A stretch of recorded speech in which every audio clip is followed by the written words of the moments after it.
నమస్తే మిత్రులారా, నేను మీ శ్రీనివాస్ చౌహాన్ అడ్వకేట్.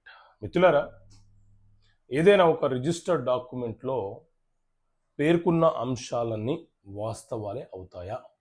ఒకవేళ ఆ రిజిస్టర్డ్ డాక్యుమెంట్ని క్యాన్సిలేషన్ చేయాలంటే మనకు అవకాశం ఉంటుందా?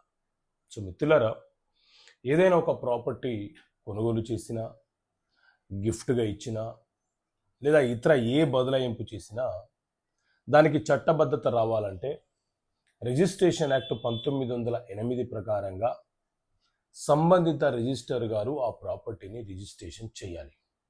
అయితే కొన్నిసార్లు ఒకే ప్రాపర్టీ మీద 2 లేదా 3 అంతకు మించి రిజిస్ట్రేషన్లు కూడా జరిగే ప్రమాదం ఉంటుంది. వాటిని ఫోర్జరీ డాక్యుమెంట్లు, ఫేక్ డాక్యుమెంట్లు అని అంటారు.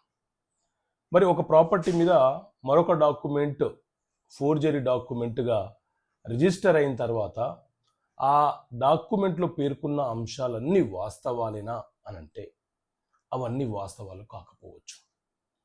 ఆ డాక్యుమెంట్ని మనం రద్దుపరచాలనుకుంటే సివిల్ కోర్టులో ఛాలెంజ్ చేసి పలానా ప్రాపర్టీ నాది, ఆ ప్రాపర్టీ మీద నాకు అబ్సల్యూట్ రైట్స్ ఉన్నాయి, కానీ పలానా వ్యక్తులు దాన్ని ఫోర్జరీ చేసి ఒక డాక్యుమెంట్ని సృష్టించారు, రిజిస్ట్రేషన్ చేశారు, ఆ డాక్యుమెంట్ని క్యాన్సిలేషన్ చెయ్యమని కోరే హక్కు వాస్తవ భూ యజమానికి ఉంటుంది.